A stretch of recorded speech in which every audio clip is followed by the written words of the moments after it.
Assalamualaikum Pak Hendrio. Gimana kabarnya hari ini Bapak? Waalaikumsalam Bu, alhamdulillah saya baik. Alhamdulillah. Kira-kira lagi sibuk nggak Pak? Lagi santai nih Bu. Ada Hmm, apa ya Bu? ingin berbincang-bincang sebentar Pak. Bisa Pak kira-kira apa Pak? Boleh, boleh. Apa Bu yang ingin Ibu bicarakan? Begini Pak, jadi ada sedikit permasalahan yang saya hadapi di dalam kelas Pak, dalam proses pembelajaran yang saya lakukan. Ya, Terutama pada pelajaran matematika Bapak. Itu ya Bu. khusus di materi pecahan, untuk beberapa orang peserta didik saya pada saat melakukan proses pembelajaran perkalian di dalam pecahan itu sulit untuk menguasai, Pak. Sehingga nilai mereka di bawah KKM untuk khusus pelajaran tersebut, Bapak. Oh gitu. Sebelumnya Bu, saya boleh tahu dulu, eh, apa hanya di materi pecahan saja Bu? Anak-anak ini nggak mahir dalam perkalian, atau di semua materi yang ada perkaliannya? Hmm, Kalau saya perhatikan selama ini, Bapak, hanya di pelajaran matematika, di materi pecahan saja, Bapak. Karena kalau di materi yang lain, kalau di pelajaran matematika seperti um, pada kuadrat, itu kuadrat pangkat 2. Jadi peserta didik saya yang sebagian itu saya rasa mampu, Pak. Seperti itu. Hmm, Berarti hanya dalam pelajaran pecahan ya Bu ya, mereka kesulitan dengan perkalian ya Bu? Betul, Pak. Saya juga bingung, Pak, kenapa seperti itu. Oke, baik baik. Kira-kira menurut Ibu, kenapa ya mereka bisa seperti itu? Kan sama-sama perkalian itu Bu. Iya, Pak. Jadi awalnya itu saya berpikir apakah penjelasan saya kurang sehingga peserta didik saya itu kurang memahami penjelasan saya tentang materi pecahan sehingga Mhm. saya melakukan atau mengulang sekali lagi Pak untuk menjelaskan tentang pecahan tersebut tetapi menggunakan langkah yang berbeda. Tetapi hasilnya tetap sama Pak. Oke, baik baik baik. Waduh, menarik nih Bu. Jadi menurut Ibu kira-kira apa nih solusinya yang bisa Ibu, mungkin Ibu nanti coba ke depan untuk masalah Ibu ini? Hmm, saya sih berpikirnya ingin memberikan pembelajaran tambahan, Pak, pulang sekolah kepada peserta didik saya yang beberapa orang tadi yang kurang mahir dalam perkalian khususnya pembelajaran pecahan, Bapak. Kapan kira-kira Ibu mau coba ngasih pelajaran tambahan? Mungkin secepatnya, Pak. Insya Allah minggu depan. Minggu depan ya? Iya, Pak. Nah, nanti kalau seandainya udah Ibu buat pelajaran tambahan, kira-kira apa ukuran keberhasilan dari rencana Ibu itu? Setelah nanti Ibu kasih pelajaran tambahan tuh, kan Ibu ada ukuran keberhasilan tuh. Kira-kira apa itu ukuran keberhasilannya? Ukuran keberhasilan yang akan saya lakukan untuk pemberian pembelajaran tambahan kepada peserta didik saya, Hmm. apabila peserta didik saya yang saya berikan pembelajaran tambahan itu nilainya itu di atas KKM, Pak. Itu saya rasa saya sudah berhasil, Pak. Oke, bagus sekali. Bagus sekali Bu. Mudah-mudahan berhasil ya Bu ya. Amin. Terima kasih, Pak. Nah, nanti kalau seandainya Ibu udah bikin pertemuan pembelajaran tambahan, nah, kan nanti udah nampak tuh anak-anak ini ada perubahan atau enggak. Nah, kira-kira siapa nanti yang mungkin bisa Ibu percaya membantu Ibu dalam menjaga komitmen Ibu ini supaya anak-anak ini ke depannya terus dia konsisten gitu, Bu. Nah, dengan keberhasilannya Hmm, tadi. Mungkin saya akan mengajak teman sejawat saya, Pak, Ibu Fauziah. Beliau sama-sama memegang kelas 5 sama seperti saya, cuma saya kelas 5B, beliau di kelas 5A, dan kami mempunyai permasalahan yang sama, Pak. Oh iya, bagus lah Bu, bagus sekali itu Bu. Saya mendukung, saya sangat mendukung itu. Jadi mudah-mudahan ini semua berjalan lancar ya Bu ya, sesuai dengan harapan Ibu. Baik, Pak. Terima kasih, Pak Indrio. Bapak telah mendengarkan masalah saya. Sama-sama Bu, sama-sama. Senang sekali rasanya berbincang dengan Ibu masalah ini. Terima kasih, Pak.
Assalamualaikum Bu Debi.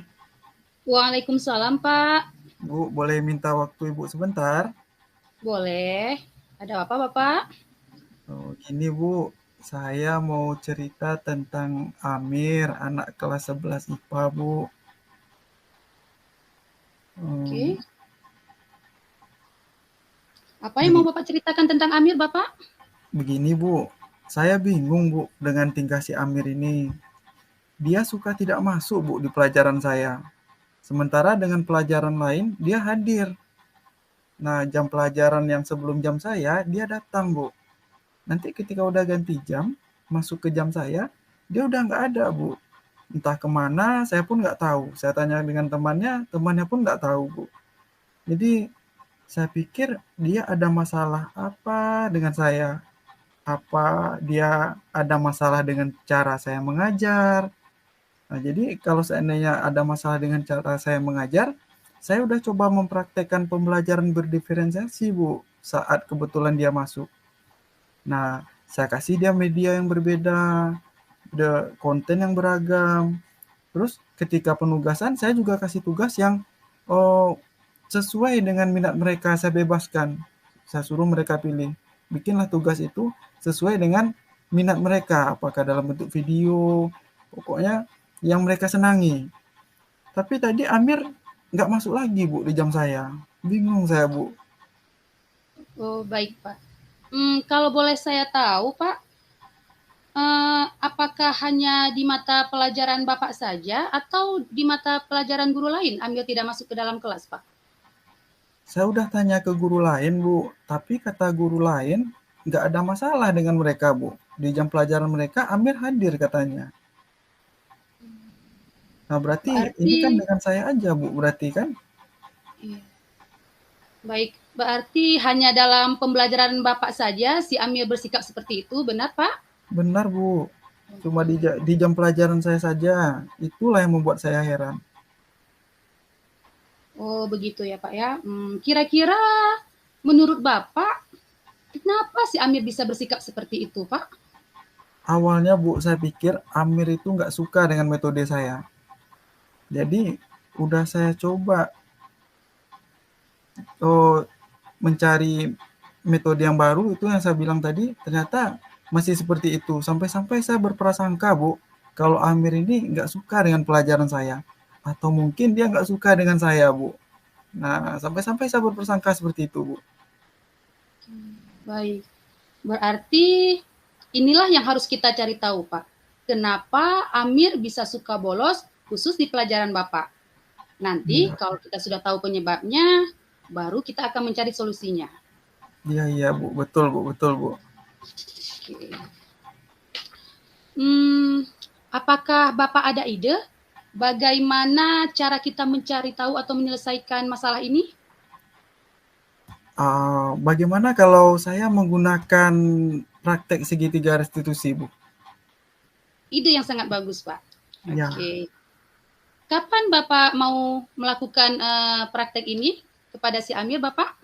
maunya saya secepatnya Bu. Rencana saya kalau seandainya besok Amir masuk, saya ingin langsung memanggil Amir besok Bu. Oke, bagus sekali Bapak. Mudah-mudahan berhasil ya, Pak. Oke, Ya, insya Allah Bu. Semoga ya Bu ya. semoga, Pak. Kira-kira apa nih komitmen Bapak terhadap rencana ini?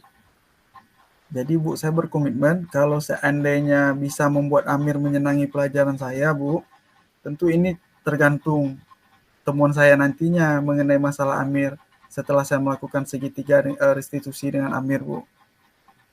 Oke, wah bagus sekali Pak, mantap. Saya sangat mendukung Pak. Mudah-mudahan semua berjalan dengan lancar yang sesuai dengan harapan Bapak ya Pak ya. Ya Bu. Oh, terima kasih ya Bu Debi atas waktunya. Ibu mau mendengarkan masalah saya. Mudah-mudahan kita semua bisa menjadi guru yang selalu dirindukan oleh guru kita ya Bu. Amin.